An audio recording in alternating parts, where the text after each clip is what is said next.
The chair scraped louder than it should have. It wasn't even mine, technically. None of the chairs were assigned, but everyone knew the pattern. His daughter on his right, my mother on his left, me somewhere at the far end, near the kitchen doorway where it was easy to stand up and refill glasses. This year, I sat one seat closer. I didn't do it to provoke anyone. I just sat where there was space. He noticed immediately. "That seat belongs to my real daughter," he said, not raising his voice. He didn't have to. The room tightened around the word real. I felt his hand on my shoulder, not a strike, not a shove in anger, a firm correction, a repositioning. "Get out!" The chair tilted as he pulled it back. My balance went with it. I hit the floor harder than I expected, palm scraping against the tile. The chandelier lights trembled in my vision. No one gasped. My mother half rose from her seat, then sat back down. His daughter stared at her plate. Someone coughed. Cutlery shifted. The roast steamed at the center of the table like nothing had happened. I waited for someone to say my name. No one did. I stood up on my own. "I'm fine," I heard myself say, though no one had asked. I moved to the end of the table, the place near the kitchen, the place that made sense. Dinner resumed. It wasn't the push that stayed with me. It was how natural it seemed to everyone. As if the correction had restored order. After dessert, I helped clear plates. I always did. He poured himself another drink and laughed too loudly at something on television. The word real echoed in my head like it had been etched into the drywall. I went upstairs early. My old bedroom still held pieces of my life before him, my father's bookshelf, the dent in the closet door from when I was 10, the framed photo of the three of us in front of this house the summer we moved in, this house. I opened my laptop. The documents were where they had always been. Scanned, filed, boring, legal. When my father died, everything had been straightforward. The house transferred to me. I was 25, legally an adult, even if I didn't feel like one.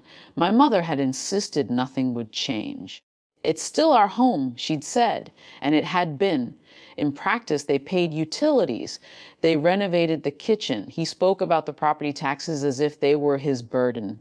I never corrected him. It felt petty, technical, unnecessary. Until tonight, I scrolled through the deed again, as if the wording might have shifted over the years. It hadn't. My name was there in clean, unemotional print. Owner. I sat back on the bed and tried to understand what I was feeling. It wasn't revenge. It wasn't even anger. It was a kind of exhaustion. The kind that comes from shrinking yourself repeatedly to preserve someone else's comfort. If I said nothing, nothing would change. The next Christmas would look the same. The one after that, too. If I said something at the table, it would become a scene. He would say I was overreacting. My mother would cry. The word ungrateful would appear. So I didn't say anything. I sent an email instead to the attorney who had handled the estate. Subject line clarification of occupancy terms. It was almost midnight when I pressed send. Downstairs, I could hear his laughter again. The house carried sound easily. I slept better than I expected. In the morning, the kitchen smelled like coffee and normalcy. He was reading the news on his tablet, legs crossed, comfortable. My mother was rinsing mugs. "Morning," she said carefully, like she was testing the temperature of the air. "Morning." He didn't look at me. At 9:30, the doorbell rang. My mother glanced at me. "Are you expecting someone?" "Yes," I said. The attorney stepped in with a leather folder tucked under his arm. He was neutral in the way professionals are, polite, efficient, uninterested in family tension. "I'm here regarding the property ownership," he said. My stepfather finally looked up. "What property ownership?" The attorney laid the documents on the dining table. The same table. The same chairs. He spoke plainly. No drama, no accusation. The house, he explained, was legally mine. It had been since my father's death. There had never been a transfer. No co-ownership. No amendment. Silence expanded in the room. My stepfather frowned like he was trying to translate a foreign language.